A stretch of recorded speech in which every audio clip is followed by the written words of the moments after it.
এমন এক বাহন তার নবীর জন্য আনা হলো, যার গতি, যার স্পিড বিদ্যুতের চাইতে আরো বেশি। সুবহানাল্লাহ পড়তে ইচ্ছে করে না? বিদ্যুতের আলোর গতি কত প্রতি সেকেন্ডে? এটাও জানেন না? হ্যাঁ, কেউ একজন বলছে 1,86,000 মাইল প্রতি মিনিটে না সেকেন্ডে। আর বুরাক হলো তার গতি এর চেয়ে আরো বেশি। আচ্ছা, যুক্তির খাতিরে যদি আমি আপনি হিসাব করি, প্রতি সেকেন্ডে 1,86,000 মাইল, তার মানে প্রতি মিনিটে কত, ঘন্টায় কত, ভাবা যায়? আল্লাহু আকবার। এই রকমের একটি দ্রুত গতি সম্পন্ন বাহন আল্লাহ নবীর মেরাজের জন্য জিবরিল আমিন নিয়ে আসলেন। সুবহানাল্লাহ।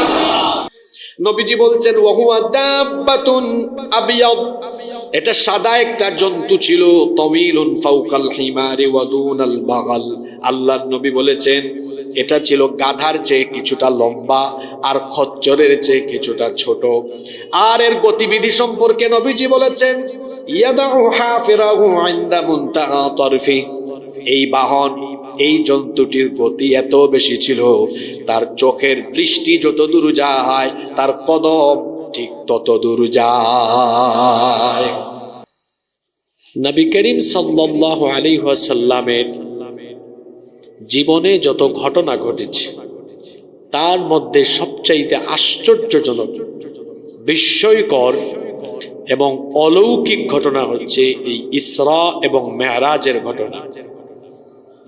পৃথিবীর শুরু থেকে আজ পর্যন্ত, আজ থেকে নিয়ে কিয়ামত পর্যন্ত পৃথিবীর ইতিহাসে মেরাজের এই বিস্ময়কর ঘটনা একবারই ঘটেছে। এই অলৌকিক ঘটনা কিয়ামত পর্যন্ত আর কারো ক্ষেত্রে ঘটবে। এটি হচ্ছে মানব ইতিহাসের সবচাইতে আশ্চর্যজনক, বিস্ময়কর এবং অলৌকিক একটি ঘটনা। পৃথিবীতে আল্লাহ তাআলা মানুষের হেদায়েতের জন্য যত নবী রাসূল পাঠিয়েছেন, কোন নবী রাসূলের নসিবে এটা হয় নাই যে 7 আসমান ভেদ করে সিদরাতুল মুনতাহা পাড়ি দিয়ে মহান আল্লাহর সান্নিধ্য পর্যন্ত যাওয়া পৃথিবীর কোন নবী রাসূলের পক্ষে সম্ভব না হলেও আমার আপনার নবীর নসিবে, কিসমতে আল্লাহ তাআলা তা রেখে দিয়ে সব নবীদের চাইতে আমাদের নবীকে আল্লাহ সেরা এবং সর্বশ্রেষ্ঠ নবী বানিয়ে দিয়েছেন। সুবহানাল্লাহ। পৃথিবীর অন্যান্য নবীরা এবং অন্যান্য মানুষরা যা দেখবে হাজার হাজার বছর পরে, আমার আপনার নবীকে আল্লাহ তাআলা দেখিয়েছেন তা আরো 1,500 বছর আগে মেরাজে নিয়ে। সুবহানাল্লাহ। জান্নাত জাহান্নামের উপর আমাদের ঈমান আছে না নাই? কিন্তু আপনারা কেউ কি জান্নাত জাহান্নাম নিজের চোখে দেখেছেন? আমাদের আগের কোন উম্মত জান্নাত জাহান্নাম নিজের চোখে দেখেছে? এমনকি আগের কোন নবী রাসূলও দেখেন নাই। তারা শুধু তাদের উম্মতদেরকে সতর্ক করেছেন। কিন্তু আমার নবীকে আল্লাহ তাআলা মেরাজের রাতে জান্নাত আর জাহান্নাম উভয়টাই দেখিয়েছেন। সুবহানাল্লাহ। এজন্য বলেছি এটা হচ্ছে পৃথিবীর আশ্চর্যজনক, বিস্ময়কর এবং অলৌকিক একটি ঘটনা। এই ঘটনার 2টা অংশ। এই ঘটনার কয়টা অংশ? 2টা অংশ। একটা অংশের নাম হলো ইসরা আর আরেকটা অংশের নাম হলো মেরাজ। এই ঘটনা কয় ভাগে বিভক্ত? 2 ভাগে। এক ভাগ বা এক অংশের নাম হলো ইসরা আর আরেক অংশের নাম হলো মেরাজ। 2 অংশের কথা কোরআনেও আছে, হাদিসেও আছে। কোরআনুল কারীমে আল্লাহ তাআলা ইসরা নামে একটা সূরাও দিয়েছেন। এই সূরার সিরিয়াল নাম্বার হলো 17। এই সূরার আরো একটা নাম আছে, সূরা বনি ইসরাইল। আবার এই সূরার আরেকটা নাম হলো সূরাতু আল ইসরা। রব্বুল আলামিন এই সূরার প্রথম আয়াতে বলছেন, যারা পারেন সওয়াবের নিয়তে আমার সাথে পড়েন, সুবহানাল্লাযী আসরা বিআবদিহি লাইলাম মিনাল মাসজিদিল হারামি ইলাল মাসজিদিল আকসা الذي باركنا حوله لنريه من آياتنا إنه هو السميع البصير। সুমহান সেই সত্তা যিনি তার বান্দাকে রাতের বেলা ভ্রমণ করিয়েছেন মসজিদে হারাম থেকে মসজিদে আকসা পর্যন্ত। আল্লাযী বারাকনা হাওলাহু, যার চতুর্পাশকে আল্লাহ তাআলা বরকতময় করে রেখেছেন। কেন তার বান্দাকে তিনি রাতের বেলা ভ্রমণ করালেন?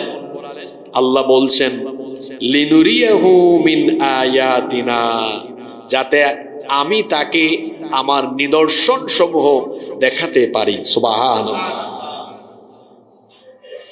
এই যে মসজিদে হারাম থেকে মসজিদে আকসা পর্যন্ত এতটুকু জার্নিকে বলা হয় ইসরা। মসজিদে হারাম থেকে মসজিদে আকসা পর্যন্ত এতটুকু জার্নিকে বলা হয়, সবাই বলেন, ইসরা। এই ঘটনাটা কিভাবে ঘটলো? হাদিস শরীফের মধ্যে এসেছে। আল্লাহর নবী বলছেন, মেরাজের এই বিস্ময়কর ঘটনা একজন আর দুইজন সাহাবী নয়, ৪৫ জন সাহাবী থেকে মেরাজের ঘটনা বিভিন্ন সনদে বিভিন্ন হাদিসে বর্ণিত হয়েছে। আল্লাহু আকবার। এই কথাটা আপনাদেরকে কেন বললাম? আমাদের দেশে বহু বক্তা, বহু ইমাম খতিব আছেন, কোরআন হাদিসের এই সহিহ কথাগুলো বাদ দিয়ে রস কস বানোয়াট মিথ্যা অনেক তথ্য ঢুকাইয়া দিয়া রসকস লাগাইয়া বলে। কোরআন হাদিসের কথাগুলো প্রচার করার ক্ষেত্রে সাবধানতা অবলম্বন করতে হবে। যেটা কোরআন হাদিসে নাই, মানুষকে মজা দেওয়ার জন্য কোনো কথা এর ভেতরে বানোয়াট ভাবে ঢুকিয়ে দিয়ে প্রচার করা যাবে না। দেখেন, মেরাজের কথা তো, ইসরা এর কথা এই সূরা ইসরা আছে। আবার সিদরাতুল মুনতাহার পরে ঘটে যাওয়া সেই মেরাজকালীন ঘটনার কথা কোরআনের ৫৩ নম্বর সূরা নজমের ভেতরে আছে। ওয়ালাকাদ রাআহু নাযলাতান উখরা, আজকে আলোচনায় আসবে। আর একজন দুইজন সাহাবী নয়, ৪৫ জন সাহাবী থেকে মেরাজের ঘটনা বিভিন্ন সনদে বিভিন্ন হাদিসে বর্ণিত হয়েছে। সুবহানাল্লাহ। তা আপনি অথেন্টিক ফ্রেশ জিনিস রেখে বাহিরে যাবেন কেন? আশ্চর্যজনক ঘটনার শুরু হলো কিভাবে? আল্লাহর নবী কাবা শরীফের হাতিমের মধ্যে অর্থাৎ হিজরের মধ্যে ঘুমন্ত অবস্থায় ছিলেন। এমন সময় সাইয়েদনা জিবরিল আমিন আল্লাহর নবীর কাছে আসলেন। আসার পরে আল্লাহর নবীকে সেখান থেকে উঠায়া জমজম কূপের কাছে নিয়ে গেলেন। এরপরে আল্লাহর নবীর এই গলার নিচ থেকে একেবারে নাভি পর্যন্ত এই অংশটা চিরে একেবারে দুই ভাগ করে ফেললেন, যেটাকে বলা হয় শাক্কে সদর, সিনা চাক, ওপেন হার্ট সার্জারি। এই গলার নিচের অংশ থেকে একেবারে নাভি পর্যন্ত এই অংশটা খুলে দুই ভাগ করে এরপরে আল্লাহর নবীর পেটের ভেতর থেকে, পাকস্থলীর ভেতর থেকে কলব, হৃৎপিণ্ডকে বের করলেন। নবীজি বলছেন, ফাস্তাখরাজা কলবি, অতঃপর আমার হার্ট, আমার হৃৎপিণ্ড বের করা হলো। সুম্মা উতিতু বিতাসতিম মিন যাহাবিন মামলুআতিন ঈমানা, অতঃপর ঈমান দ্বারা পরিপূর্ণ স্বর্ণের তৈরি করা একটা পাত্র আনা হলো। আর স্বর্ণের তৈরি করা ঈমান দ্বারা পূর্ণ সেই পাত্রের মধ্যে আমার কলব, আমার হৃৎপিণ্ডকে রেখে দেওয়া হলো। সুবহানাল্লাহ। এরপরে আল্লাহর নবী বলছেন, ফাগুসিলা কলবি, অতঃপর আমার কলব, আমার হৃৎপিণ্ডকে জমজমের পবিত্র পানি দিয়ে ধৌত করার পরে সুম্মা হুশিয়া সুম্মা উঈদ, এরপরে আমার সেই হার্ট, সেই হৃৎপিণ্ডকে আবার জায়গা মতো প্রতিস্থাপন করে আবার আমার অবস্থা পূর্বের জায়গায় ফিরিয়ে নেওয়া হলো। কেন এই ওপেন হার্ট সার্জারি করা হলো? কারণ আল্লাহর নবীকে আল্লাহ তাআলা 7 আসমান ভেদ করে ঊর্ধ্বলোকে গমন করাবেন, যেখানে পৃথিবীর কোনো মানুষ আজ পর্যন্ত যায়নি, কিয়ামত পর্যন্ত কেউ যেতে পারবে না।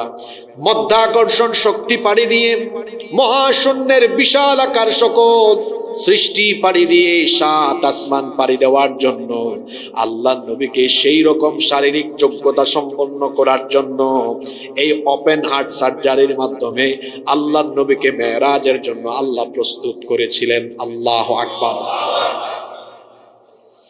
ওপেন হার্ট সার্জারি শেষ হলো, নবীজি বলছেন সুম্মা উতিতু বিল বুরাক, এরপরে আমার জন্য একটা বাহন আনা হলো, এই বাহনের নাম হলো বুরাক। নবীজির মেরাজের উদ্বোধনী বাহনের নাম ছিল বুরাক। বুরাক এটা আরবি শব্দ, এটা বারকুন শব্দ থেকে এসেছে। বারকুন শব্দ কোরআনে আছে। ইয়াকাদুল বারকু ইয়াখতাফু, বারক মানে হচ্ছে ওই যে ঝড় তুফান বৃষ্টির সময় দেখবেন আকাশে বিদ্যুৎ চমকায়, দেখছেন কিনা আপনারা? আল্লাহর শব্দ চয়নের নমুনা কত চমৎকার। বরাক শব্দটি এসেছে বারকুন শব্দ থেকে, এর অর্থ হলো বিদ্যুৎ। অর্থাৎ এমন এক বাহন তার নবীর জন্য আনা হলো যার গতি, যার স্পিড বিদ্যুতের চাইতে আরো বেশি। সুবহানাল্লাহ পড়তে ইচ্ছে করে না? বিদ্যুতের আলোর গতি কত প্রতি সেকেন্ডে? এটাও জানেন না? হ্যাঁ, কেউ একজন বলছে 1,86,000 মাইল প্রতি মিনিটে না সেকেন্ডে। আর বুরাক হলো তার গতি এর চেয়ে আরো বেশি। আচ্ছা, যুক্তির খাতিরে যদি আমি আপনি হিসাব করি, প্রতি সেকেন্ডে 1,86,000 মাইল, তার মানে প্রতি মিনিটে কত, ঘন্টায় কত, ভাবা যায়? আল্লাহু আকবার। এই রকমের একটি দ্রুত গতি সম্পন্ন বাহন আল্লাহ নবীর মেরাজের জন্য জিবরিল আমিন নিয়ে আসলেন। সুবহানাল্লাহ। যদিও আমাদের দেশে কিছু ভণ্ড ঘোড়া একটা, আর ঘোড়ার দুই দিকে পাখা দিয়া, অথবা গাধার মতো কোনো এক প্রাণী দুই দিকে পাখা দিয়া ছবি ঘরের মধ্যে লটকায় রেখেছে আর লিখে রেখেছে হাদা বুরাকুন নবী সাল্লাল্লাহু আলাইহি ওয়াসাল্লাম। নাউযুবিল্লাহি মিন যালিক। বুরাক কেমন ছিল এটা কেউ জানে না, জানেন কে? আল্লাহ। তবে এই হাদিসের সংক্ষিপ্ত বর্ণনা দেওয়া হয়েছে। নবীজি বলছেন ওয়াহুয়া দাব্বাতুন আবিয়াদ, এটা সাদা একটা জন্তু ছিল, তাওয়িলুন ফাওকাল হিমারি ওয়া দুনাল বাগাল। আল্লাহর নবী বলেছেন এটা ছিল গাধার চেয়ে কিছুটা লম্বা আর খচ্চরের চেয়ে কিছুটা ছোট।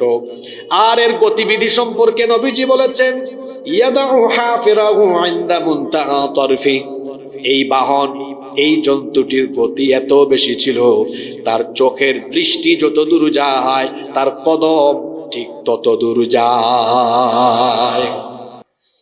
নবীজি বলছেন ফারাকিবতুহু হাত্তা আতাইতু বাইতুল মাকদিস, বাইতুল মাকদিস। নবীজি বলছেন এই বুরাকে আরোহণ করে আমি মক্কায় অবস্থিত মসজিদে হারামের কাবা শরীফ থেকে, মক্কা থেকে মদিনা পাড়ি দিলাম।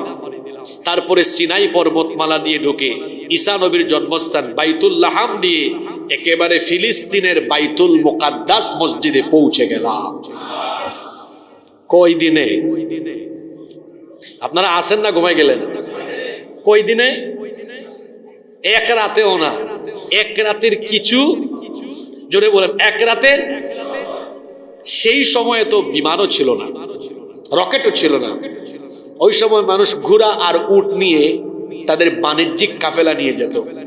তো সেই সময়ে মক্কা থেকে ফিলিস্তিনের বাইতুল মুকাদ্দাসে যেতে দ্রুতগামী ঘোড়া হলে 1 মাস সময় লাগতো। কয় মাস? আর নবীজি গিয়েছেন রাতের অল্প একটু সময়ে। সুবহানাল্লাহ পড়বেন না? কি আশ্চর্য কারবার! আল্লাহর নবী বাইতুল মুকাদ্দাসে যাওয়ার পরে নবীজি বলছেন, ফারাবাতুহু বিহালকাতিল্লাতী ইয়ারবিতু বিহিল আম্বিয়া। এর আগে এই বাইতুল মুকাদ্দাসের আশপাশে এই অঞ্চলে আল্লাহ অনেক নবী রাসূল পাঠিয়েছেন। অনেক নবী এখানে হিজরত করেও এসেছেন।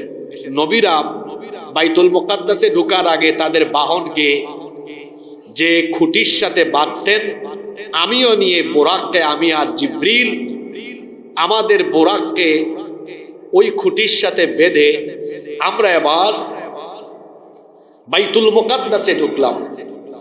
বাইতুল মুকাদ্দাসে ঢোকার পরে আশ্চর্য ব্যাপার, আল্লাহর নবী দেখলেন তাকে ওয়েলকাম করার জন্য, তাকে স্বাগত জানানোর জন্য পৃথিবীর প্রথম নবী আদম আলাইহিস সালাম থেকে নিয়ে ঈসা আলাইহিস সালাম পর্যন্ত সব নবী আহলান ওয়া সাহলান ওয়া মারহাবান বলে আমার নবীকে সেখানে স্বাগত জানিয়েছেন। আল্লাহর নবী বাইতুল মুকাদ্দাসে ঢুকে দেখলেন নবীর সম্মানে আল্লাহ পৃথিবীর আগের সব নবী রাসূলকে একত্রিত করেছেন। সেখানে নামাজের ব্যবস্থা করা হলো, কিন্তু কে ইমামতি করবে? সাইয়্যিদিনা জিবরিল আমিন আল্লাহর নবীর হাত ধরে নবীজিকে ইমামতির জায়গায় দিয়ে দিলেন। আল্লাহর নবীকে ইমামতির জায়গায় দিয়ে জিবরিল আমিন বললেন, এখানে আল্লাহ তাআলা আদম আলাইহিস সালাম থেকে ঈসা আলাইহিস সালাম পর্যন্ত সব নবী এবং রাসূলকে একত্রিত করিয়ে আপনার ইমামতির মাধ্যমে আল্লাহ তাআলা সকল নবী এবং রাসূলদের উপরে আপনাকে শ্রেষ্ঠত্ব দেওয়ার জন্য ব্যবস্থা করেছেন। এখানে আজকে ইমামতির মাধ্যমে আল্লাহ আপনাকে ইমামুল আম্বিয়া ওয়াল মুরসালিন, সকল নবী এবং রাসূলদের ইমাম আল্লাহ আপনাকে বানিয়ে দিবে। আল্লাহর নবী সেই নামাজে ইমামতি করলেন, আর এইভাবে করে সব নবী আর রাসূলদের উপরে আমার আপনার নবীকে আল্লাহ তাআলা শ্রেষ্ঠত্ব দিলেন। ইমামতির মাধ্যমে সব নবীর নেতা আল্লাহ আমার নবীকে বানিয়েছেন। সুবহানাল্লাহ। নামাজ শেষ হলো। এই যে মসজিদে হারাম থেকে মসজিদে আকসা পর্যন্ত রাতের কিছু অংশ, এই যে সফরটা হলো, আর মসজিদে আকসা এখন একটা যাত্রা বিরতি চলতেছে। আপনারা চিটং থেকে ঢাকায় গেলে কুমিল্লায় যাত্রা বিরতি দেয় না বিভিন্ন হোটেলে? তো নবীজি বাইতুল্লাহ থেকে একেবারে আল্লাহর সান্নিধ্যে যাবেন, মাঝখানে বাইতুল মুকাদ্দাসে একটা যাত্রা বিরতিও হলো, সব নবী রাসূলের সাথে দেখা হলো, সবার ইমামতিও হয়ে গেল। সুবহানাল্লাহ। এতটুকু সফরকে কোরআনে কারিমে বলা হয়েছে ইসরা। জোরে বলেন তো কি বলা হয়েছে? আল্লাহ তাআলা বলছেন, সুবহানাল্লাযী আসরা বিআবদিহি লাইলাম মিনাল মাসজিদিল হারামি ইলাল মাসজিদিল আকসা। এখানে একটা বিষয় আগে আপনাদেরকে জানিয়ে রাখি, আয়াতটা শুরু হয়েছে সুবহান শব্দ দিয়ে। সবাই একবার বলেন তো কোন শব্দ দিয়ে? এই সুবহান শব্দের তাফসীর হবে আজকের আলোচনার শেষে। কেন আল্লাহ সুবহান দিয়ে এই আয়াত শুরু করেছে? বিপদের সময় আমরা বলি ইন্না লিল্লাহ, খুশির সময় বলি আলহামদুলিল্লাহ, আশ্চর্যজনক কিছু শুনলে বলি সুবহানাল্লাহ। তো সুবহান দিয়ে বাক্য শুরু হয়েছে কেন? এই সুবহান শব্দের তাফসীর হবে আজকের আলোচনার শেষে। কেন এই সুবহান শব্দ দিয়ে আয়াতটা শুরু হয়েছে, এটার বিজ্ঞানসম্মত ব্যাখ্যা আমরা আজকের আলোচনার শেষে জানবো ইনশাআল্লাহ। সুবহান সেই সত্তা যিনি তার বান্দাকে ইসরা করিয়েছেন, রাতের বেলা ভ্রমণ করিয়েছেন, মসজিদে হারাম থেকে মসজিদে আকসা পর্যন্ত। নামাজ শেষ, যাত্রা বিরতি শেষ হয়ে গেল। সাইয়্যিদিনা জিবরিল আমিন এবার আল্লাহর নবীকে সাথে নিয়ে পুনরায় সেখান থেকে যাত্রা আরম্ভ করলেন। যেতে যেতে প্রথম আসমানে গেলেন, প্রথম আসমানের ফেরেশতাদের কাছে আসমানের দুয়ার খোলার জন্য জিবরিল আমিন অনুমতি চাইলেন। প্রথম আসমানে থাকা ফেরেশতারা বললেন, কে আপনি, আপনার সাথে কে? তিনি বললেন, আমি জিবরিল, আর আমার সাথে হলেন আখিরি নবী মুহাম্মাদুর রাসূলুল্লাহ সাল্লাল্লাহু আলাইহি ওয়াসাল্লাম। সাথে সাথে ফেরেশতারা আকাশের দুয়ার খুলে দিল। প্রথম আসমানে মনোনিবেশ করার পরে সেখানে আমার আপনার নবী আদম আলাইহিস সালামের সাথে সাক্ষাৎ পেলেন। সুবহানাল্লাহ। সাইয়েদনা জিবরিল আমিন পরিচয় করিয়ে দিলেন, নবীজিকে বললেন, ইনি হলেন আপনার বাবা, মানব জাতির বাবা, পৃথিবীর প্রথম নবী আদম আলাইহিস সালাম।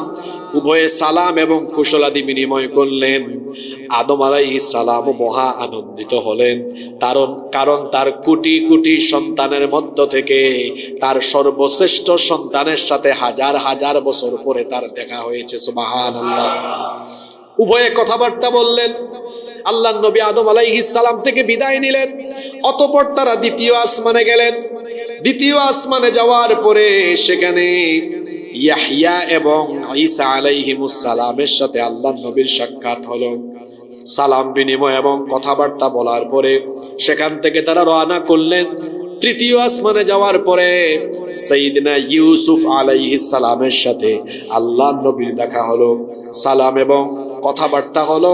চতুর্থ আসমানে যাওয়ার পরে সাইয়েদনা ইদ্রিস আলাইহিস সালামের সাথে সাক্ষাৎ হলো, সালাম এবং কুশলাদি বিনিময় হলো।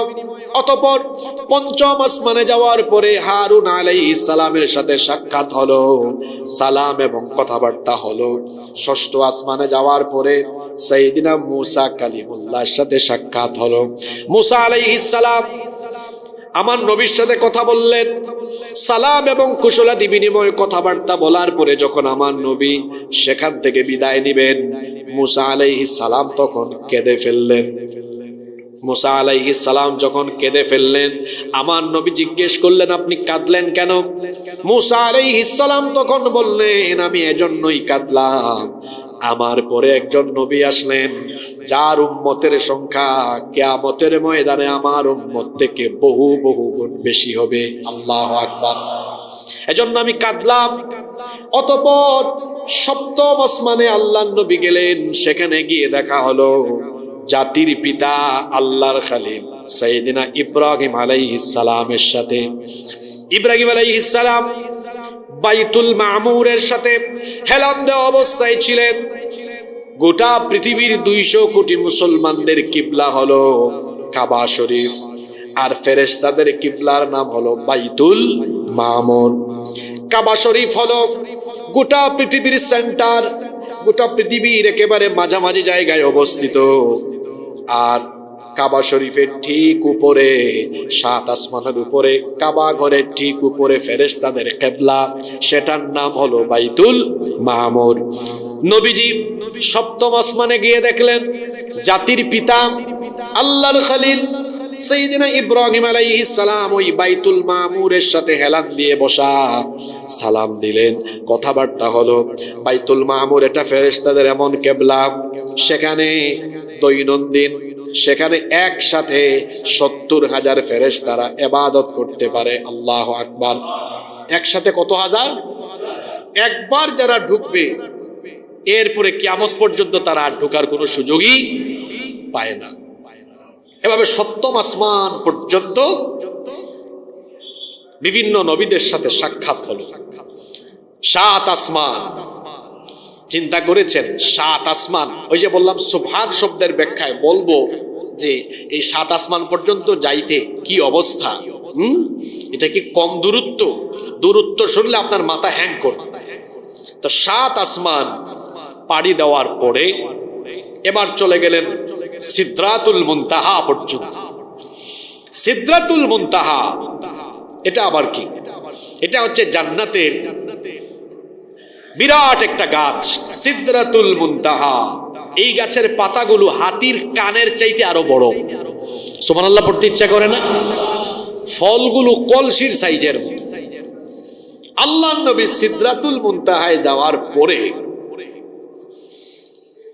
তিনি জিবরিল আমিনকে সেই দিন জিবরিল আমিনের আসল সুরতে, আসল আকৃতিতে আবার দ্বিতীয়বার তার জীবনে দেখেছেন। সুবহানাল্লাহ।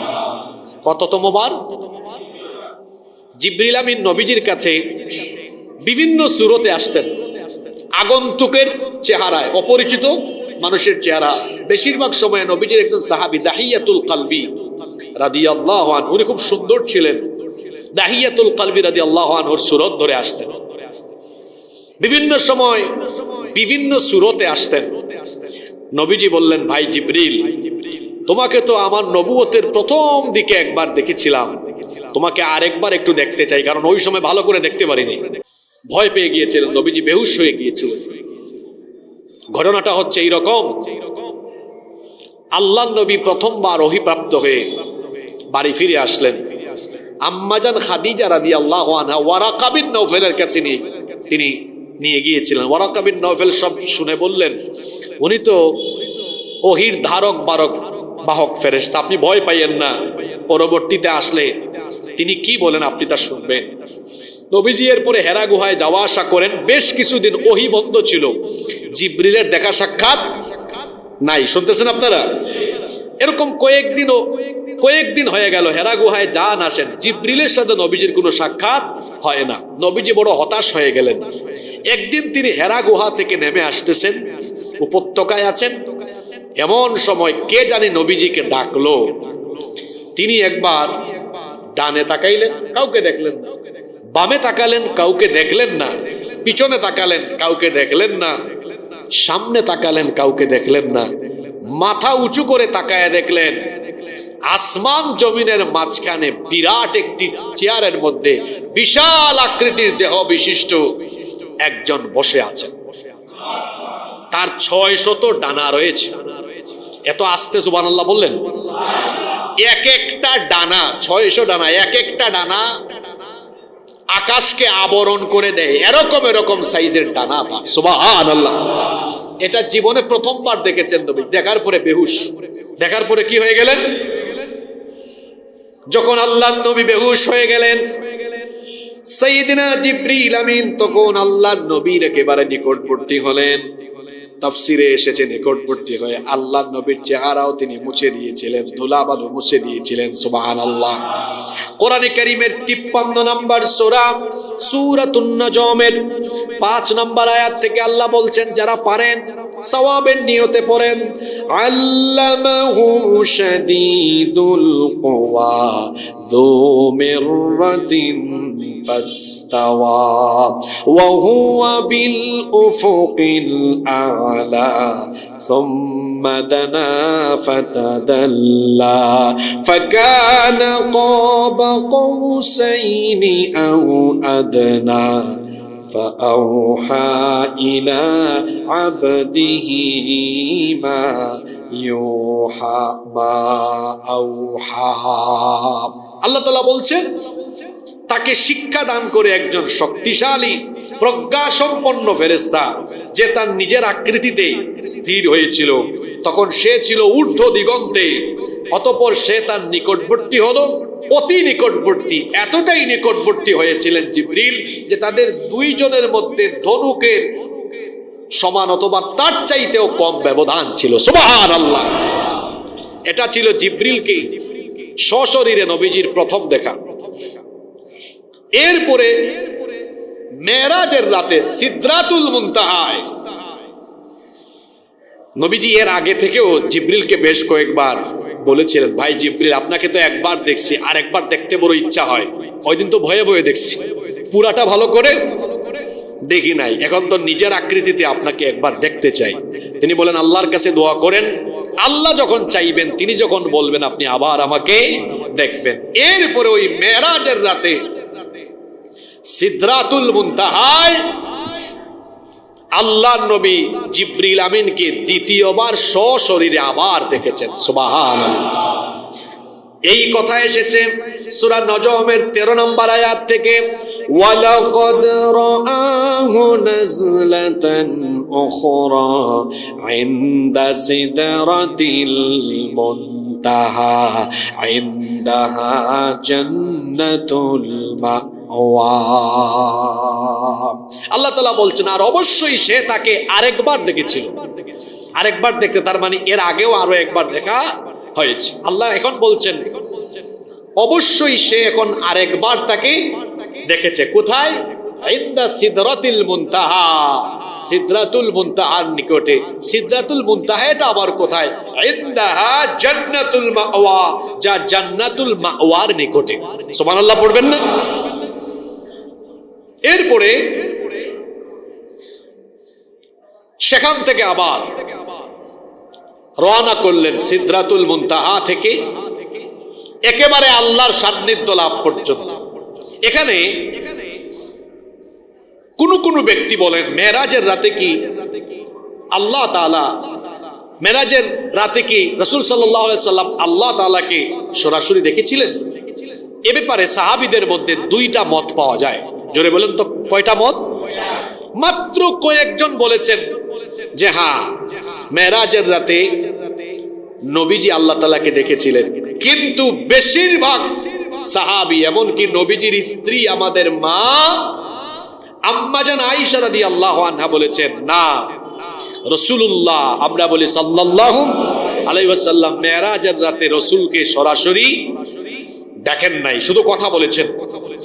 রাইসুল মুফাসসিরিন আব্দুল্লাহ ইবনে আব্বাস রাদিয়াল্লাহু আনহুমা তিনি বলছেন নবী করিম সাল্লাল্লাহু আলাইহি ওয়াসাল্লাম তার অন্তর দিয়ে আল্লাহ তাআলাকে মোট দুইবার দেখেছেন।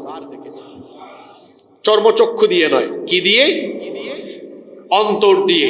কিন্তু আম্মাজান আয়েশা রাদিয়াল্লাহু আনহাকে একবার সাহাবীরা জিজ্ঞেস করেছিলেন নবীজি কি মহামান্বিত মেরাজের রাতে আমাদের রব আল্লাহ তাআলাকে দেখেছেন?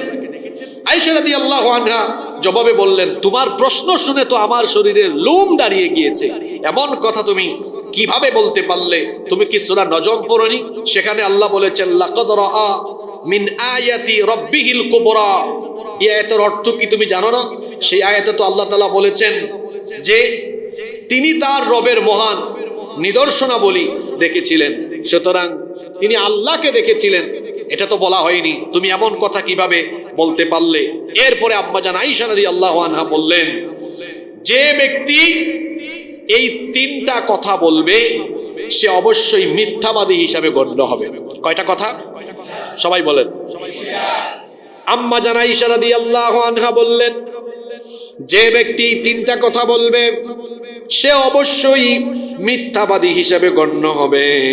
এর মধ্যে এক নাম্বার কথা হলো, যে ব্যক্তি বলবে মুহাম্মাদুর রাসূলুল্লাহ সাল্লাল্লাহু আলাইহি ওয়াসাল্লাম মেরাজের রাতে নিজের চোখে আল্লাহকে দেখেছেন, এটা যে বলবে সে অবশ্যই মিথ্যাবাদী।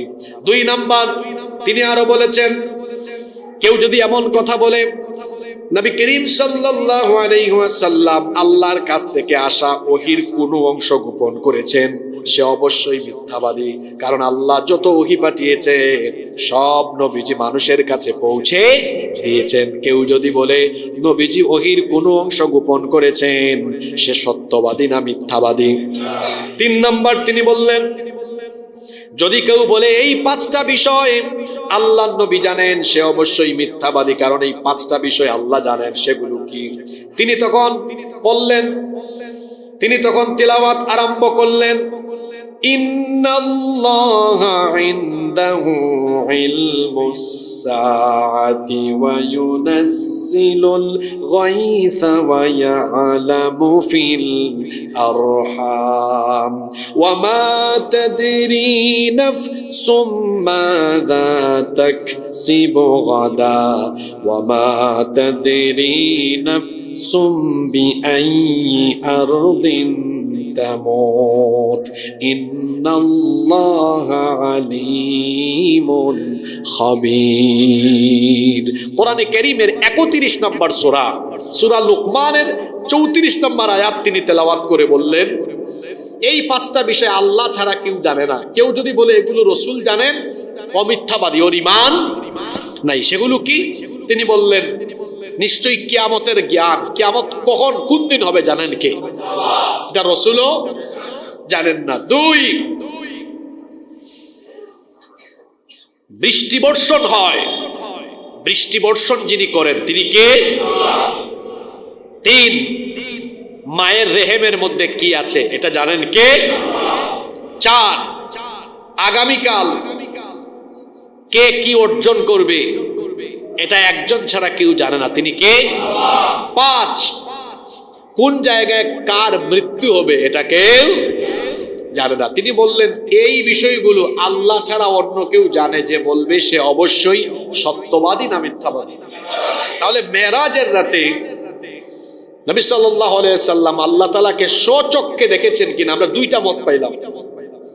রাইসুল মুফাসসিরিন আব্দুল্লাহ ইবনে আব্বাস রাদিয়াল্লাহু আনহুমা বলছেন যে আল্লাহ তাআলাকে তিনি দেখেছেন, কিন্তু কি দিয়ে দেখেছেন ভুলে গেলেন আপনারা? অন্তর দিয়ে। আর নবীজির স্ত্রী, আচ্ছা রসুলকে সবচেয়ে কাছ থেকে দেখার জানার সুযোগ হয়েছে ঘরের বাইরের মানুষদের না ঘরের ভিতরে? তাহলে আপনারা কমন সেন্স খাটায় বলেন তো কার বর্ণনাটা শক্তিশালী হওয়ার কথা, বাহিরের না ঘরের? জোরে বলেন, বাহিরের না ঘরের? এই হাদিসের বর্ণনাকারী হচ্ছেন আমাদের মা, নবীজির স্ত্রী আম্মা জান আয়েশা রাদিয়াল্লাহু আনহা। তিনি বলেছেন না, রাসূল মেরাজের রাতে আল্লাহর নবী মেরাজের রাতে আল্লাহ তাআলাকে দেখেন নাই, আল্লাহর সান্নিধ্যে ছিলেন, আল্লাহর সাথে কথা বলেছেন। আল্লাহ তাআলাকে তিনি তার চক্ষু দিয়ে দেখতে পারেন নাই, কারণ লা তুদরিকুহুল আবসার ওয়া হুয়া ইউদরিকুল আবসার। কোন মানব দৃষ্টি আল্লাহ তাআলাকে দেখতে পারে না, তিনি সবকিছু দেখতে পারেন। মুসা নবী আল্লাহর সাথে কথা বলতে বলতে কি বলে ফেলছেন, আল্লাহ আমি আপনাকে, মানে ব্যাপারটা হচ্ছে এমন, ছিলেন অডিও কলে, এখন বারবার খালি ভিডিও কলে ক্লিক মারে রিকোয়েস্ট। আপনাকে কেউ মেসেঞ্জারে বা হোয়াটসঅ্যাপে দিয়েছে অডিও কল, পরে যদি ওই যে ভিডিও সাইন যেটা আছে ওটাতে যদি ইয়ে মারে, ক্লিক মারে, তখন রিকোয়েস্ট আসে না, ক্রিং ক্রিং আওয়াজ হয় না? মুসা নবী কথা বলতে বলতে আবেগ বেড়ে গেছে, আল্লাহর অডিও কল না, চলেন ভিডিও শুরু হোক, আপনাকে দেখবো। আল্লাহ বললেন লান তারানি, কখনো তুমি আমাকে দেখতে পাবে না। আল্লাহ দেখবো। আল্লাহ বললেন ঠিক আছে, আমার নূরের সামান্য তাজাল্লি দিচ্ছি, যদি এটা সহ্য করতে পারো তাহলে আমাকে দেখবা। অল্প একটু তাজাল্লি যখন দিয়েছেন তখন তিনি বেহুশ হয়ে পড়ে গিয়েছেন। আল্লাহু আকবার। হ্যাঁ, আল্লাহ তাআলাকে দেখা যাবে। সাহাবীরা একদিন নবীকে জিজ্ঞেস করেছিলেন, হাল নারা রাব্বুনা ইয়াউমাল কিয়ামাহ, ইয়া রাসূলুল্লাহ বলেন, আমরা বলি সাল্লাল্লাহু, আমরা কি আমাদের রবকে কিয়ামতের দিন দেখব? নবীজি বললেন অবশ্যই দেখবে। এই যে আজকের আকাশে কোনো মেঘ নাই, নবীজি বললেন মেঘ মুক্ত আকাশে সূর্য দেখতে তোমাদের কি কষ্ট হয়? সাহাবীরা বললেন না। নবীজি আরেকটা প্রশ্ন করলেন, রাতের বেলা কুয়াশা নাই, মেঘও নাই, এমন আকাশে চাঁদ দেখতে কি তোমাদের কষ্ট হয়? সাহাবীরা বললেন না। নবীজি বললেন পরিষ্কার আকাশে যেমন সূর্যও দেখা যায়, চাঁদও দেখা যায়, ঠিক তেমনি জান্নাতীরা পরিষ্কার ভাবে কিয়ামতের দিন জান্নাতে তাদের রবকে সরাসরি দেখতে পাবে। আল্লাহ তুমি সেই অনুষ্ঠানে আমাদের সবাইকে শামিল করে দিও। কোন জায়গায় ছিলাম মনে আছে? সিদরাতুল মুনতাহা। নবীজি জিব্রিলকে তার সশরীরে কয়বার দেখেছেন? জিব্রিল আমিন এমন যে তার পাখা আছে কয়টা? 600টা পাখা আছে। রসুল 600টা পাখাই দেখেছিলেন। সুবহানাল্লাহ। এরপরে জিব্রিল আমিন নবীজিকে নিয়ে আল্লাহর নিদর্শন জান্নাত জাহান্নাম দেখানো আরম্ভ করলেন। কোন কোন রিওয়ায়াতে মানুষ বর্ণনা করে যে ওখানে সিদরাতুল মুনতাহায় গিয়ে জিব্রিল বলেছেন আমি আর এক কদম সামনে আগাতে পারবো না, জ্বলে পুড়ে ছাই হয়ে যাব, আমি আর যাব না। এটা একটা মিথ্যা বানোয়াট কথা, এরকম কোন জাল হাদিসও নাই। বরং এই সফরের শুরু থেকে শেষ পর্যন্ত জিব্রিল আমিন নবীজির সাথেই ছিলেন। সুবহানাল্লাহ। এবার এই ঐতিহাসিক সফরে বিভিন্ন অপরাধ পাপের ভয়াবহ পরিণাম এবং শাস্তি নবী করিম সাল্লাল্লাহু আলাইহি ওয়াসাল্লামকে নিজের চোখে দেখানো হয়। সুবহানাল্লাহ পড়বেন না? আল্লাহর নবী বললেন, মেরাজের রাতে আমি এমন একদল লোকের কাছে গিয়ে উপস্থিত হলাম, তাদের সামনে গোশত রান্না করা আছে, একটা পাত্রে ভালো গোশত রান্না করা আছে, আর তার কাছে আরেকটা পাত্রে পচা দুর্গন্ধযুক্ত গোশত রান্না করা আছে। কিন্তু আমি দেখলাম এই লোকেরা ভালো পাত্রে থাকা ভালো মাংসগুলো না খেয়ে পচা অন্য বাটিতে অন্য পাত্রে থাকা দুর্গন্ধ আর পচা গোশত তারা ভক্ষণ করছে। জিবরিলকে আমি বললাম, ভাই জিবরিল, এরা ভালো গোশত রেখে পচা গোশত খাচ্ছে কেন?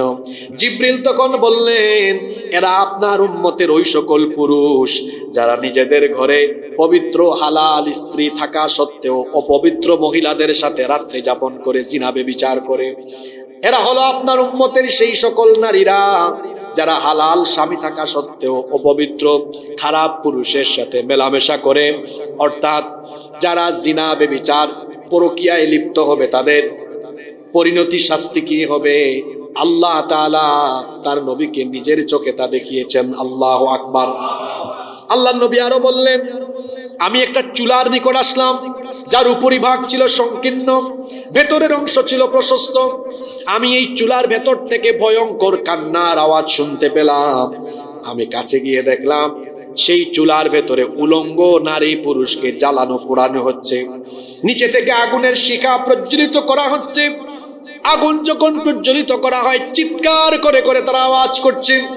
আমি জিবরিলকে বললাম, এরা কারা, কেন এদের উপরে এমন শাস্তি হচ্ছে? জিবরিল বললেন, এরা আপনার উম্মতের ব্যভিচারী নারী পুরুষ, জিনা ব্যভিচারের কারণে এদের উপর এমন শাস্তি হচ্ছে। কার হুকুমে? আল্লাহর নবী বললেন, এরপরে আমি এমন একদল লোকের কাছ দিয়ে যাচ্ছিলাম যাদের লজ্জাস্থান এবং পশ্চাৎ দেশ সামান্য এক টুকরা চামড়া বা এক সামান্য কাপড় দিয়ে ঢাকা। উট বা ছাগলের মতো তারা এদিক ওদিক ছুটাছুটি করছে। জাহান্নামের উত্তপ্ত পাথর, বিষাক্ত জাক্কুম বৃক্ষ এবং কাঁটা বিশিষ্ট গুল্ম থেকে তারা ভক্ষণ করছে।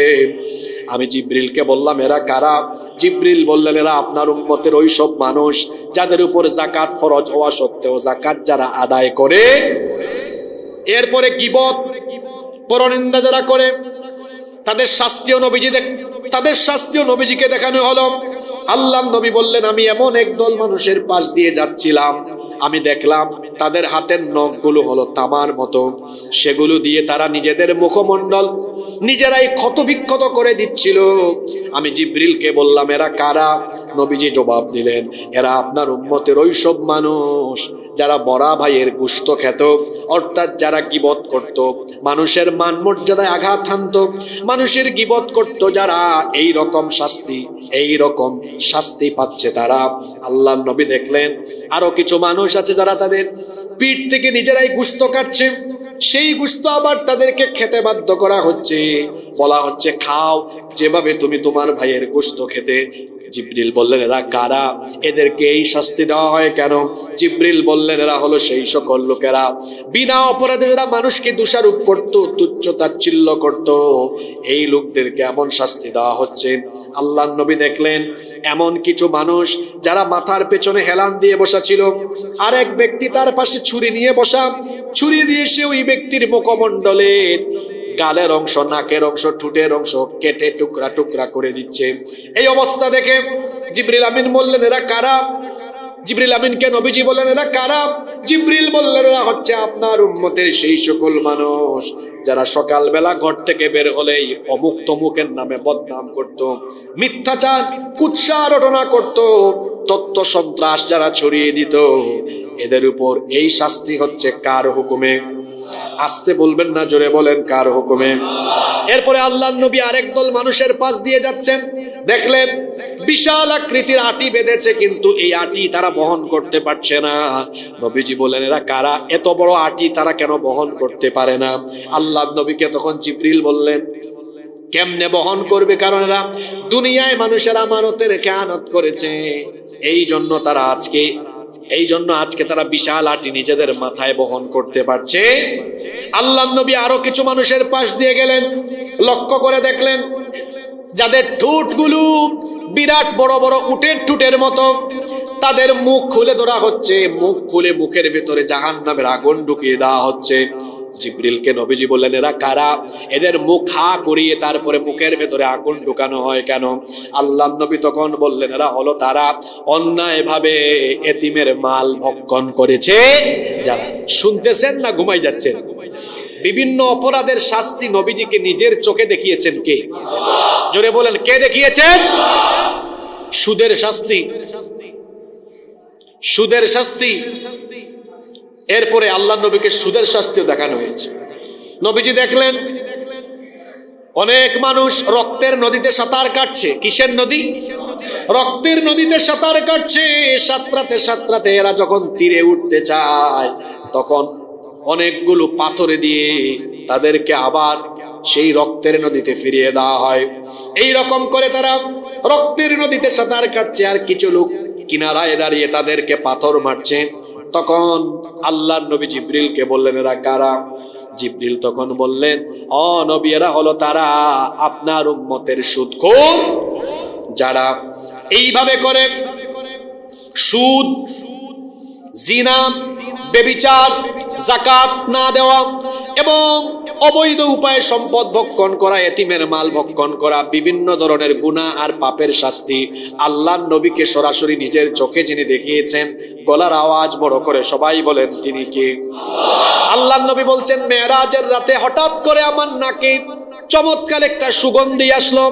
ঘটনাটা খেয়াল করে শুনেন। নবীজি বলছেন, আমার নাকে খুব চমৎকার একটা সুগন্ধি আসলো। জিবরিলকে বললাম, কোথার থেকে এত সুন্দর সুগন্ধি আসে? তখন জিবরিল বললেন, এটা হলো ফেরাউনের কন্যার, ফেরাউনের কন্যার একজন দাসী, তার নাম ছিল মাশেতা। আল্লাহর নবী বললেন, আমার ভাই জিবরিল, ঘটনাটা একটু বলো তো, কি কারণে, কি কারণে জান্নাত থেকে এমন সুগন্ধি আসে? তখন জিবরিল বললেন, ফেরাউনের কন্যার এই দাসী, তার নাম ছিল মাশেতা। সে ফেরাউনের কন্যার চুল আছড়ে দিচ্ছিল। তার হাত থেকে যখন চিরুনি পড়ে গেল, ওই চিরুনি তোলার সময় সে বিসমিল্লাহ পড়েছে। বিসমিল্লাহ যখন শুনলো, ফেরাউনের কন্যা বলল, তুমি এখানে কার নাম বললে? কারণ গোটা মিশরে তো আমার বাবা ফেরাউনকে সবাই রব হিসাবে মানে। তখন ফেরাউনের কন্যার এই দাসী বলল, না, আমার রব কোনো মানুষ হতে পারে না, আমার রব যিনি তিনি কে? ফেরাউনের কন্যা ফেরাউনকেই খবর বলে দিল। ফেরাউন তখন মাশেতাকে ধরলো, ধরার পরে বলল, এখনো সময় আছে, আমার উপর ঈমান আনো, নইলে জীবনের মায়া ছাড়ো। মাশেতা বলল, জীবনের মায়া আমি ছাড়তে পারি, তাও ঈমান আমি ছাড়তে পারি। তখন ফেরাউন অগ্নিকুণ্ড জ্বালালো, আগুনের কুণ্ডলি জ্বালিয়ে তারপরে বলল, দেখ মাশেতা, তুই যদি আমার কথা না মানিস, তোর সন্তানগুলোকে আমি তোর চোখের সামনে আগুনে পুড়িয়ে মারবো। সে যখন এই কথা বলল, মাশেতা রাজি হলো না। তখন তার চোখের সামনে তার সন্তানদেরকে এই নির্দয় ফেরাউন একেবারে পুড়িয়ে মারলো। তার একটা দুগ্ধ শিশু ছিল, কুলের শিশু, দুধ পান করত। ফেরাউন বলল, এখন তোর এই শিশু আর তোর পালা, এখনো যদি তুই ঈমান না আনিস আমার উপরে, তোকে আর তোর এই দুধের শিশুকে দুজনকে আমি আগুনে পুড়িয়ে মারবো। মাশেতার মন এবার নরম হয়ে গেল। এই ছোট্ট বাচ্চা, তাকে তো বাঁচানো দরকার।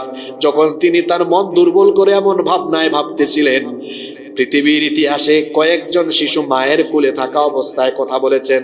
ওই যে ইউসুফ নবীর সাক্ষী হিসাবে একজন দুগ্ধ পুষ্য শিশু কথা বলেছে। আর ওই যে আরেকটা ঘটনা, জুরাইজের বনি ইসরাইলের আল্লাহর ওলি, এই রকমের 6টা ঘটনা আছে।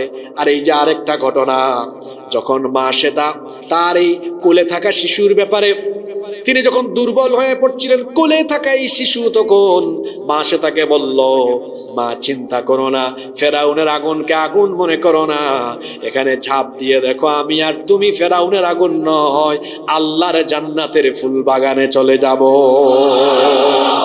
দুজনকেই ফেরাউন ওই আগুনে ফেললো। আল্লাহর নবীকে জিবরিল বললেন, ওই যে মাশেতা ঈমানের উপর অটল থেকেছে, সে জান্নাতি হয়েছে, জান্নাত থেকে এই সুগন্ধ আসতেছে। আল্লাহর নবীকে এভাবে জান্নাত জাহান্নাম দেখানো হলো। আল্লাহর নবীকে আল্লাহ তার সান্নিধ্যে নিয়ে গেলেন। এখন ফিরে আসার সময় আল্লাহ তার নবীকে গিফট দিচ্ছেন, গিফট, উপহার, যাওয়ার সময় আল্লাহ তার নবীকে বলছেন, নবী আমি আপনার উম্মতের জন্য উপহার দিচ্ছি, আমি আপনার উম্মতের জন্য 50 ওয়াক্ত নামাজ উপহার দিচ্ছি। সুবহানাল্লাহ। 50 ওয়াক্ত নামাজ নিয়ে নবীজি ফিরে আসতেছেন। দেখা হয়েছে মুসা নবীর সাথে। মুসা নবী জিজ্ঞেস করলেন, আপনি আল্লাহর কাছ থেকে কি নিয়ে আসলেন? তিনি বললেন, আল্লাহ আমার আর আমার উম্মতের জন্য 50 ওয়াক্ত নামাজ দিয়েছেন। মুসা নবী বললেন, আমার অভিজ্ঞতা আছে, আমি তো আপনার আগের নবী, আমার উম্মত বনি ইসরাইল বড় সাংঘাতিক উম্মত ছিল, মাত্র 2 ওয়াক্ত নামাজ ছিল, ঠিক মতো এই নামাজ তাদেরকে পড়াইতে পারি নাই। ফিরে যান আল্লাহর কাছে, বলেন আল্লাহ যেন কমায় দেন। মুসা নবীর পরামর্শে আল্লাহর কাছে আবেদন জানালে আল্লাহ 10 ওয়াক্ত কমায় দিলেন। হইল এখন কত? 40 ওয়াক্ত। মুসা নবী বললেন, না পারবে না, আল্লাহর কাছে আরো আবেদন করেন, আল্লাহ যেন আরো কমায় দেন। আল্লাহ আরো 10 ওয়াক্ত কমালেন। হইল কত? মুসা নবী জিজ্ঞেস করলেন, আল্লাহ নবী বললেন 30 ওয়াক্ত কমিয়ে দেওয়া হয়েছে। মুসা নবী বললেন, না পারবে না, আবার আবেদন করেন, আল্লাহ যেন আরেকটু কমায় দেন। আরো 10 ওয়াক্ত কমানো হলো। হইল কত? মুসা নবী জেনে বললেন, না, আল্লাহকে আবেদন করেন আরো যেন কমায় দেন, আপনার উম্মত পারবে না। আরো 10 কমায় দেওয়া হলো। হইল কত? 10 ওয়াক্ত। মুসা নবী আপত্তি করলেন, আবার আল্লাহর কাছে আবেদন করেন, আল্লাহ যেন আরেকটি কমায় দেন, কারণ আপনার উম্মত এত ওয়াক্ত নামাজ আদায় করতে পারবে। আল্লাহ নবী আবার আল্লাহর কাছে আবেদন জানানোর পরে আল্লাহ আরো 5 ওয়াক্ত কমায় দিলেন। থাকলো কত? মুসা নবী জানার পরে বললেন, আবার যান আল্লাহকে বলেন আরো কমায় দিতে, কারণ এরা পারবে না।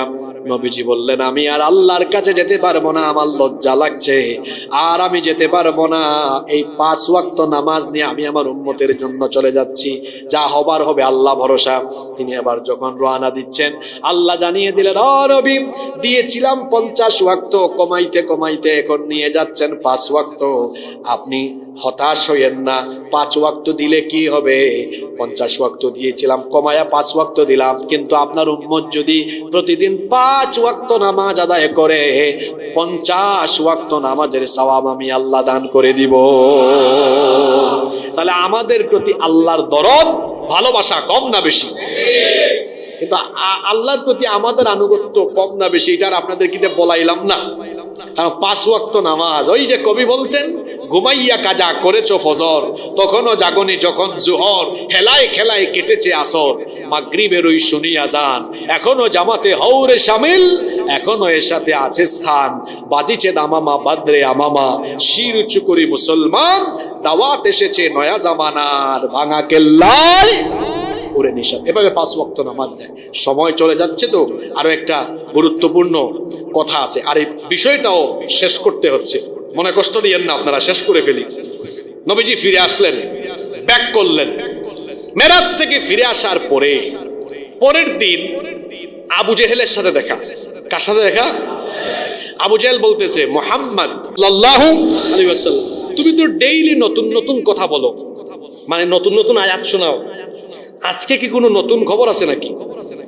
নবীজি বললেন, আবু জাহেল, আজকে সাংঘাতিক নতুন আশ্চর্যজনক খবর আছে। আবু জেহেল বলল, আশ্চর্যজনক কি খবর?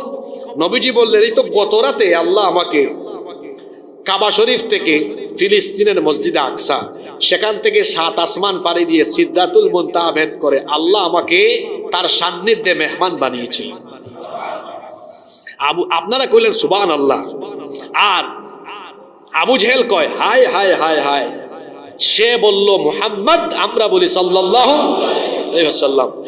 মনে করতাম এতদিন তোমার মাথার স্ক্রু মোটামুটি ঠিক আছে, কিন্তু আজকে যে একেবারে ঢিলা হয়ে গেছে, এটা তো আজকে বুঝলাম। আচ্ছা মুহাম্মদ, আমরা বলি সাল্লাল্লাহু আলাইহি ওয়াসাল্লাম, তুমি যে ঘটনাটা আমাকে বললা, আমি কি এই ঘটনা হুবহু আজকে কোনো জোড়াতালি দিব না? বলতেছে, আজকে কোনো জোড়াতালি দিব না, হুবহু এই কথাগুলো আমি কি মক্কায় মানুষের কাছে বলে দিব? নবীজি বললেন, মনে মনে চিন্তা করতেছেন, খুব ভালো, তো আমার একার পক্ষে সবার কাছে যাইয়া খবর পৌঁছানো লেট হবে। নবীজি বললেন, ভালোই হয়েছে। বলেন, অবশ্যই আবু জেহেল, আমি যা বলেছি হুবহু মানুষের কাছে প্রচার করব। আবু জেহেল কয়, পাইছি সুযোগ, এই তো তাকে নাস্তানাবুদ করার সুযোগ পাইছি, কারণ এই কথা কেউ বিশ্বাস। প্রথমে গিয়েছে, পাইছে আবু বকর রাদিয়াল্লাহু আনহু, গিয়ে বলছে, আবু বকর, তোমার বন্ধুর খবর জানো? কয়, কি হয়েছে? গত রাতে এই এই কাহিনী, বলো তো এটা কি বিশ্বাস করা যায়? তুমি বিশ্বাস করো? আবু জেহেল ভাবছিল আবু বকর বলবেন হায় হায় আমার বন্ধু মনে হয় পাগল হয়ে গিয়েছে, নাউজুবিল্লাহ। কিন্তু আবু জেহেলের ভাবনার বিপরীত ঘটলো। আবু বকর বলল, আচ্ছা আবু জেহেল, তুমি যে ঘটনাটা আমাকে বললা, রসুল কি হুবহু এইভাবে বলেছেন? আবু জেহেল মনে মনে আরো খুশি, সম্ভবত তার মনে অবিশ্বাসের বীজ বপন হয়েছে। অবশ্যই একদম হুবহু এইরকম বলেছেন। তখন আবু বকর আবু জেহেলকে হতাশ করে দিয়ে বললেন, যদি নবীজি হুবহু এভাবে বলে থাকেন, এক বিন্দু অবিশ্বাস সন্দেহ আমি করি না, আমার রসুল সত্য বলেছেন, তার মেরাজ সঠিক হয়েছে। সুবহানাল্লাহ। আবু জেহেল কয়, তুমি তো সাংঘাতিক পাবলিক। রসুলের কাছে গেলেন, রসুল বললেন, আবু বকর তুমি কি কিছু জানো? কয় আবু জেহেল আমাকে সব বলে দিয়েছে। নবীজি বললেন, তুমি কি বিশ্বাস করো? আবু বকর বললেন, কেন বিশ্বাস করব না, 100 ভাগ বিশ্বাস করি। নবীজি বললেন, তুমি আবু বকর নও, তুমি আজকে থেকে আবু বকর আস-সিদ্দিক। সুবহানাল্লাহ। আবু জেহেল কিন্তু থেমে নাই, সে ভাবছে এক আবু বকর না মানলে নাই। গোটা মক্কার মানুষকে জানাইলো। মক্কার মানুষ এবার নবীজির সামনে হাজির। তারা এসে বলল, মুহাম্মদ, আমরা বলি সাল্লাল্লাহু আলাইহি ওয়াসাল্লাম, তোমার মাথার স্ক্রু এত ঢিলা হইল কেমনে? নাউজুবিল্লাহ মিন। এটা কিভাবে সম্ভব? তারা বলল, আচ্ছা মুহাম্মদ, তুমি যে কথাটা বললা, তুমি কি জানো না আমরা যে ব্যবসা করতে যাই, মক্কা থেকে তো ফিলিস্তিনের মসজিদে আকসা পর্যন্ত যাইতে আমাদের 1 মাস লাগে, যেতে 1 মাস, আসতে। তুমি গত রাতে আবার বলতেছো শুধু মসজিদে আকসা না, ওখান থেকে 7 আসমান পাড়ি দিয়া একদম সিদরাতুল মুনতাহা শেষ করে আল্লাহর সান্নিধ্য পর্যন্ত গিয়েছো। আশ্চর্য কথা, এটা কিভাবে সম্ভব? আমরা এটা বিশ্বাস করি না। নবীজি বললেন, হ্যাঁ আমি গিয়েছি। তখন তারা বলল, তুমি যে মিথ্যাবাদী, এখনই আমরা প্রমাণ করে দিব। বলো তো বাইতুল মুকাদ্দাসের দরজা কয়টা, জানালা কয়টা? এখন রসুল কি দরজা জানালা গুনতে গিয়েছেন, না আল্লাহর মেহমান হয়ে গিয়েছেন? আল্লাহ নবী চুপচাপ, জবাব দিচ্ছেন না। তারা মনে মনে খুশি, এই তো আটকায় ফেলছি প্রশ্ন কইরা। কিন্তু রসুলকে আল্লাহ বললেন, ও রসুল, আমার হাবিব, টেনশন করেন না, আমি আপনার চোখের সামনে এখন বাইতুল মুকাদ্দাস তুলে ধরি, আপনি দেখে দেখে, খালি জানালা দরজা না, কোন জায়গাতে কয়টা ইট পাথর আছে সব কাফিরদেরকে বলে দেন। আল্লাহ নবী সব বলে দিলেন। কাফিরদের মাথা উঁচা না নিচু হয়ে গেল। নবীজি বললেন, কাফিরের দল শোনো, ঘটনা আরেকটা আছে। আমি তো সফরে ছিলাম উপরে, উপর থেকে দেখেছি তোমাদের কুরাইশের এক বাণিজ্য কাফেলা আসতেছে বাইতুল মুকাদ্দাস থেকে। রাস্তায় এদের উট হারায় গিয়েছে, আমি উপর থেকে দেখেছি উট কোথায়। এদেরকে বলে দিয়েছি তোমাদের উট ওই জায়গায়। এরা ডানে বামে তাকায়, আওয়াজ দিল কে? তারা তো আর আমারে দেখে না। ওদেরকে গিয়ে জিজ্ঞেস করো তো কাল রাতে আমার আওয়াজ পাইছিল কিনা, আর এরা এখন ওই জায়গায় আছে, এদের আসতে এই সময় লাগবে। নবীজির কথা মিলায় তারা হুবহু দেখলো। কাফিরের দল এটা দেখার পরেও মেরাজের উপর ঈমান আনলো। মেরাজের উপর ঈমান আনা আমাদের দায়িত্ব। যে ঈমান আনবে না সে মুমিন থাকবে না, কাফির হয়ে। আশ্চর্যজনক বিষয় হলো, এখানেও জেন জি অনেক তরুণ ছাত্ররা আছে। আমি এই বিষয়টা শেষ করি যেহেতু ধরেছি। এরা বলবে বিজ্ঞানের ওই যে সুবহান শব্দের ব্যাখ্যাটা বাকি আছে না, সুবহান মনে আছে? এরা বলবে বিজ্ঞানের এই যুগে এটা কিভাবে সম্ভব? আমরা তো পৃথিবী একটা ছোট্ট গ্রহে বাস করি, আমাদের সৌরজগতের সেন্টারে হলো সূর্য। সূর্য, এই যে লাইটগুলো আছে না, এই যে লাইট, এগুলা কত 20-40, এইগুলা সম্ভবত 40-50 ইউনিট হবে। এই যে মোমবাতির আগুন, এটা কত ডিগ্রি? 1000 ডিগ্রি। ওই যে কেরোসিন দিয়ে কুপিবাতি জ্বলে না, 1300 ডিগ্রি। আর লোহাকে যে আগুনে গলানো হয়, লোহা, ওইটা হলো 1538 ডিগ্রি। সূর্যের কাছে আছে 1,40,00,000 সেন্টিগ্রেড তাপমাত্রা। সুবহানাল্লাহ কইতে পারলেন না? এই যুগের নাস্তিকার বিজ্ঞানীরা আর বিজ্ঞান মনস্করা বলতে পারে, হুজুর এই যে 1 ঘন্টা মানুষকে আজগুবি কিচ্ছা আপনি শোনাইলেন, অবাস্তব কথা এটা। যেখানে 1538 ডিগ্রি আগুনে লোহা দিলে লোহা কি হয়? কথা বলেন না কেন? বলে যায় ওইখানে সূর্য পৃথিবী থেকে আরো 13 লক্ষ গুণ বড়, যার তাপমাত্রা 1,40,00,000 সেন্টিগ্রেড। ওখান দিয়া নবী গেলেন কেমনে? নবী পুললেন না। আবার বায়ুমণ্ডলের উপরে কোনো অক্সিজেন নাই, অক্সিজেনের সিলিন্ডার ছাড়া উনি গেলেন কেমনে? দেখেন না এখন নবচারীরা নবযান নিয়ে যায়, সিলিন্ডার নিয়ে, উনি গেলেন কেমনে? আপনি যে 1 ঘন্টা মানুষকে ভুল কিচ্ছা শোনাইলেন, অনেকে এটা ভাবতে পারে। গেলেন কেমনে? হ্যাঁ, সূর্য পৃথিবীর চেয়ে 13 লক্ষ গুণ বড়, আবার মহাশূন্যে সূর্যের চাইতেও কোটি কোটি গুণ বড় তারকা আছে, আবার এই তারকাকে ব্ল্যাক হোল গিলে খেয়ে ফেলে। আপনি যে বিজ্ঞানের এত কথা বলতেছেন, আপনি তো এগুলা ব্ল্যাক হোলের কথা জানছেন কয়েকদিন আগে। আপনি কি জানেন আমাদের কোরআন শরীফে ব্ল্যাক হোলের কথা বলা হয়েছে আরো 1500 বছর আগে। ফালা উকসিমু বিমাওয়াকিআন নুজুম, আলেমরা বুঝবেন। মাওয়াকি' জমা, নুজুম জমা মানে বহুবচন, নক্ষত্র একবচন নাজম, আর নুজুম হলো বহুবচন, আর মাওকি' একবচন ওয়াহিদ, বহুবচন কি জমা হলো মাওয়াকি'। সুবহানাল্লাহ, কি শব্দ চয়ন আল্লাহর। আল্লাহ বলছেন একটা দুইটা নক্ষত্র না, বরং নক্ষত্র সমূহ একটা দুইটা ব্ল্যাক হোলে না, অসংখ্য ব্ল্যাক হোলের ভেতরে ঢুকে যায়। সুবহানাল্লাহ। তা আপনার বিজ্ঞানী আবিষ্কার করার আগে এগুলো, এই তথ্য কোরআনে দিয়েছেন কে? আর আপনি বলবেন হুজুর এগুলা দিয়া উনি এত উপরে গেলেন কেমনে? আপনার জ্ঞান বিবেক বুদ্ধি অনেক জিনিসকে অসম্ভব মনে করলেও আল্লাহর কাছে এগুলা সম্ভব। যেমন আগুনে মানুষকে দিলে মানুষ থাকে না, পুড়ে যায়, জোরে বলতে হবে। কিন্তু নমরুদের জ্বালানো আগুন ইব্রাহিম নবীকে কিছু করতে পেরেছে? হেফাজত করছেন কে? না খাইয়া 40 দিন মানুষ কি থাকতে পারে?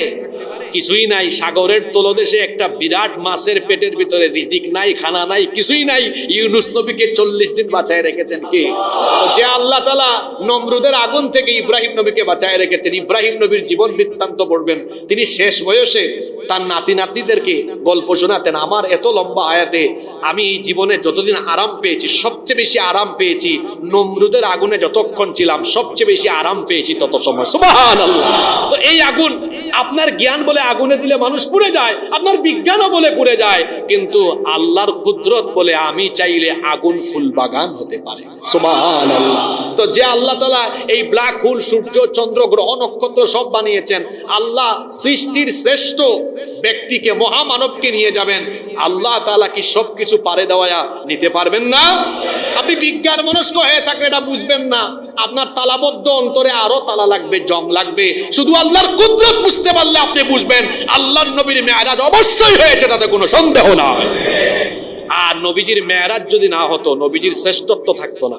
শেষ কথা শুনেন, কথায় আছে শেষ ভালো যার, সব ভালো। নবীজিকে আল্লাহ এমন এক সফর করাইছেন, এই সফর না করাইলে নবীজিদের সৃষ্টির শ্রেষ্ঠ, এই শ্রেষ্ঠত্ব আর থাকতো না। আল্লাহ নবীকে যদি আল্লাহ এত আশ্চর্যজনক সফর না করাইতেন, 2025 সালে বিজ্ঞানীরা বলতো, আগেই আমি নাউজুবিল্লাহ পড়ে নিলাম, তারা এমনে বলতো যে মুসলমানদের নবী, তোমাদের নবীর থেকে তো আমরা আমেরিকান নাসার বিজ্ঞানীরা আরো বেশি শক্তিশালী, আমাদের শক্তি দেখছো, আমরা চাঁদে গিয়েছি। আমরা কোন দিন শুনবেন এরা বলবে আমরা আরেকটা সৌরজগতে নক্ষত্রে চলে গিয়েছি। এরা এই কথা কিয়ামত পর্যন্ত বলতে পারবে না। তোরা তো প্রথম আসমানের নিচের মহাশূন্যের এক কোনায় এখানেও এখনো যাইতে পারিস না। আর আমার নবীকে আল্লাহ তাআলা 7 আসমানের মহাশূন্য, 7 আসমান পাড়ি দেওয়া, সিদরাতুল মুনতাহা শেষ করাইয়া তার কাছে নিয়ে এই আশ্চর্যজনক সফর করিয়ে তামাম দুনিয়াবাসীর উপরে আল্লাহ তার শ্রেষ্ঠত্ব দান করেছেন। সুবহানাল্লাহ। তিনি হলেন সেরাদেরও সেরা। তাহলে মেরাজের মাধ্যমে নবীর শ্রেষ্ঠত্ব দিয়েছেন কে? আমরা আরেকদিন সুযোগ পাইলে আধুনিক বিজ্ঞান ও মেরাজের বাস্তবতা এই বিষয়ে কথা বলবো ইনশাআল্লাহ।